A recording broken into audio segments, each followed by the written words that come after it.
నమస్తే, welcome to listen TV. ప్రస్తుతం నాతో పాటు మాజీ ఎమ్మెల్యే రసమై బాలకృష్ణ గారు ఉన్నారు. మాట్లాడే ప్రయత్నం చేద్దాం. నమస్తే. మరి ఈ కార్ రేస్ చుట్టూ కూడా మొత్తం టాపిక్ నడుస్తా ఉంది ఈ మధ్యన. మరి ఏం చెప్పదలుచుకున్నారు? ఇది టార్గెటెడ్ గా జరుగుతుందా లేకపోతే ఏంటి అంటే లోపల చర్చ కూడా మొత్తం ఎట్లా నిధులు మళ్ళీ ఈ అంశం మీద జరుగుతా?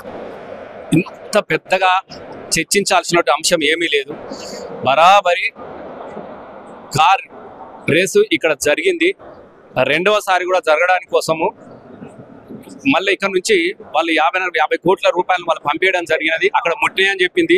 తిరిగి మళ్ళీ రెండోసారి నిర్వహించడానికి కోసం ఈ గవర్నమెంట్కి ఇప్పుడున్నటువంటి ప్రభుత్వం మారడంతో మళ్ళీ వాళ్ళు లెటర్ రాయడం జరిగినది. అప్పుడు దాని గురించి లెటర్ పైసలు కట్టలేక చేసే దమ్ము లేక పోయినసారి చేసే దమ్ము లేక వీళ్ళు పైసలు ఎట్లా పంపించారు అనేటువంటి ఆలోచన చేసుకొని ఒక కుట్రపూరితంగా కేటీఆర్ గారిని కేసులో ఇరికించి తను ఇచ్చిన హామీల నుంచి బయటపడి ప్రజల దృష్టిని మళ్లించే ప్రయత్నంలో జరుగుతున్న కుట్ర తప్ప దీనిలో అవినీతి కానీ జరగడానికి వీల్లేదు. వాస్తవం గతంలో జరిగినటువంటి కార్ రేస్ కూడా ఇక్కడ జరిగింది.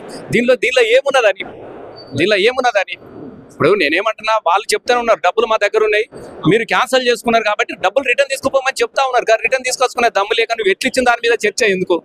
ఇలా క్యాబినెట్ రకరకాల ఇలా క్యాబినెట్ ఆమోదం లేదు, మరి క్యాబినెట్ ఆమోదం లేకుండా ఆయన క్యాన్సిల్ ఎట్లా చేసిండు మరి ఇప్పుడు ఉన్నటువంటి ముఖ్యమంత్రి? కాబట్టి ఇది కుట్రపూరితంగా కేసీఆర్ కుటుంబం మీద కుట్రపూరితంగా కక్షతో చేస్తున్నటువంటి కేసుగానే తెలంగాణ ప్రజలు చూస్తా ఉన్నారు.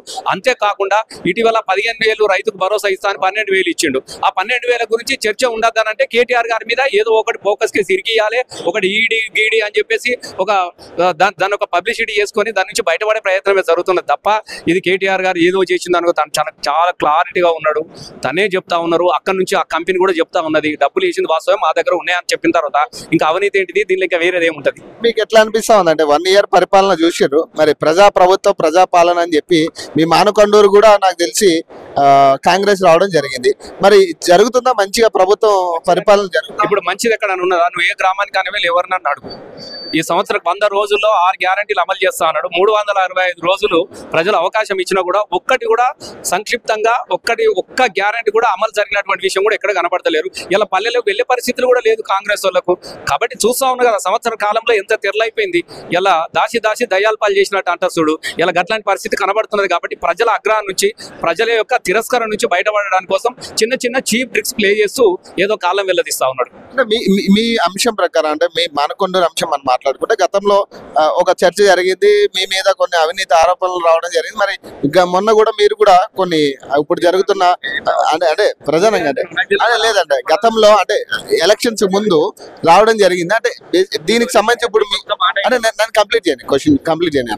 ఏం లేదు, ఇప్పుడు ఎమ్మెల్యే మీద కూడా మీరు మాట్లాడారు గతంలో. అంటే ఈ షాడో ఎమ్మెల్యే ఉన్నారు, ఖచ్చితంగా ఈ అంశం మీద కూడా మీరు దీని మీద ప్రెస్ మీట్ పెట్టడం జరిగింది.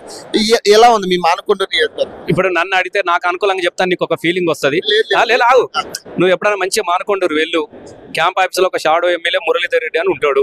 అక్కడ వాళ్ళ కాంగ్రెస్ వాళ్ళని అడుగు, మమ్మల్ని అడుగు, బీఆర్ఎస్ కార్యకర్తలు ఎవరిని అడగకు, కాంగ్రెస్ వాళ్ళనే అడుగు. మీ ఎమ్మెల్యే పనితీరు ఎట్లా ఉన్నది? నిజంగా ఇట్లా షాడో నాట ఫుల్ అన్నిటికీ కానీ వాజిత పైసలు, ట్రాక్టర్ కు పైసలు, మనిషికి పైసలు, మొక్కకు పైసలు తప్ప మీరు ఏం పని చేస్తలేరట.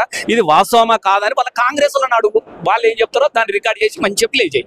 నేను చెప్తే వేరు కానీ వాళ్ళని అడుగు. నెక్స్ట్ అయితే మీరు అంటే నెక్స్ట్ మళ్ళీ ప్రజా వేదికలోకి వస్తారా? రసమై లేనిది ప్రజా వేదిక ఉంటుందా? Thank you.